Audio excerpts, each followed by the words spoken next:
I just felt the need to express myself um, about the most radical truths I've learned so far. First off, chronic disease or suffering or tragedy is a gift. Get bitter or better. If you choose to get bitter, that is also progress, because look, you can't change anyone. And this is something I learned from Aaron Epke. You can't change anyone. The only way that they are going to change in a sustainable way is if they want to. And when do they want to? When they've suffered enough.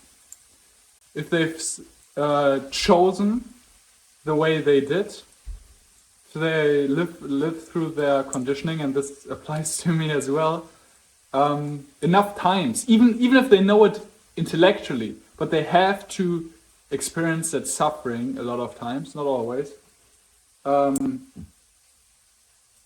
until consciousness is evoked and the willingness to change is born, basically.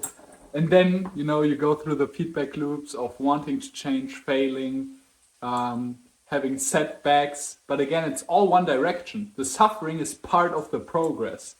You could argue that it's like the economic development, but I think it's just a straight line, like straight to heaven, to the Godhead. And I think that chronic disease or tragedy, like dying, your loved one dying, or a breakup, all of this is a gift. Because, as I said, you can get bitter or better. Now, if you get bitter, we just talked about what happens there. But if you choose to get better, if you choose to consciously embrace the suffering, you not only have the opportunity to for radical insight into the nature of suffering through Vipassana, but also to heal it just by being mindful of it. And if you choose to get better, you can grow. And there are multiple ways to approach this, either through the getting bitter as a victim mindset. Getting better can be the fighter mindset, which is definitely already more conscious, not better, but more conscious choice. Next up, we have the creator. You create your life. So this is a lot more proactive, a lot more acceptance of the situation. And last but not least, we get enlightenment and flowing with life, letting it flow, letting it go, etc., etc. So there are more. This is just a more nuanced way. This is a nuanced perspective from which to look at getting better or better. And now, when it comes to the point I was trying to make, when you choose to get better after suffering or pain occurs or happens, it's you can let your suffering give birth to insane joy and consciousness, to expansion instead of contraction. And at the end of the day, contraction and expansion are the same thing. So these are my thoughts on that topic. Now, the other thing I wanted to talk about is, it's funny to me to see all of these people in their reductionistic mindset. Obviously, if you are a pioneer, I'm standing on the shoulder of giants, like, full disclaimer. And I'm not talking down on anyone here, you know. Uh, but when I see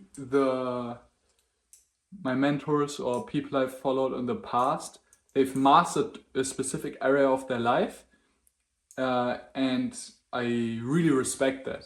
Um, they have my utmost respect for that, and they are much further than I am, especially when it comes to experience. Um, but I see them getting lost in there or being reductionistic in a way where they think that this is the end all be all, or where they place that area of their life above anyone else. You know, the business people think that performance is all that counts. The spiritual people, you know, get lost in there.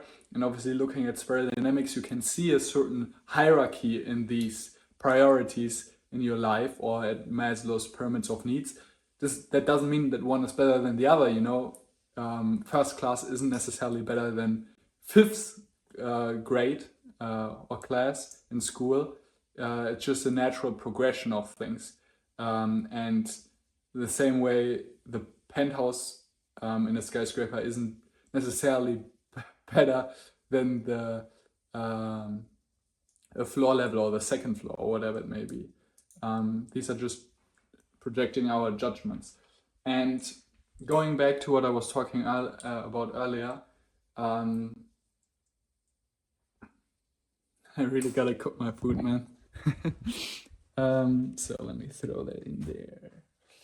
Yes, so I see people getting lost in these priorities, and I mean, I am guilty as charged. Like, I'm one of those guys who just goes into extremes, you know, really masculine energy, and I exhaust that stage of development or that priority real fast until I see the limitations, and then I come back to balance, or, you know, grow and circle back in a spiral way to a higher stage.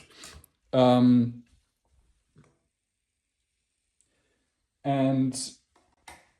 that being said, I see a lot of people not do that, just getting stuck in that area of their life.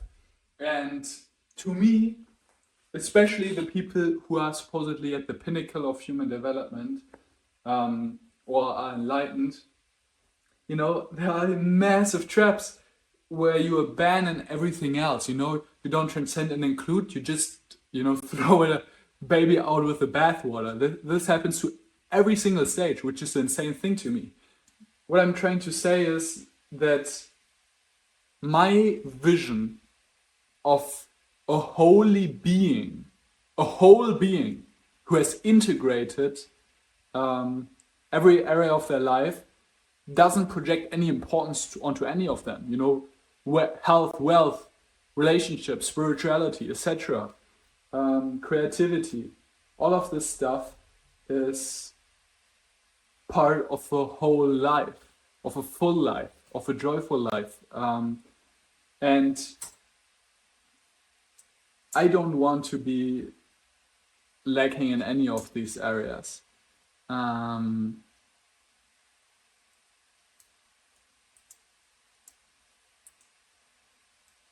So that's what was on my mind. Hopefully this was of value to anyone or interesting to listen to. I really appreciate anyone watching. Much love. Thank you, thank you, thank you. And we'll speak soon. Take care.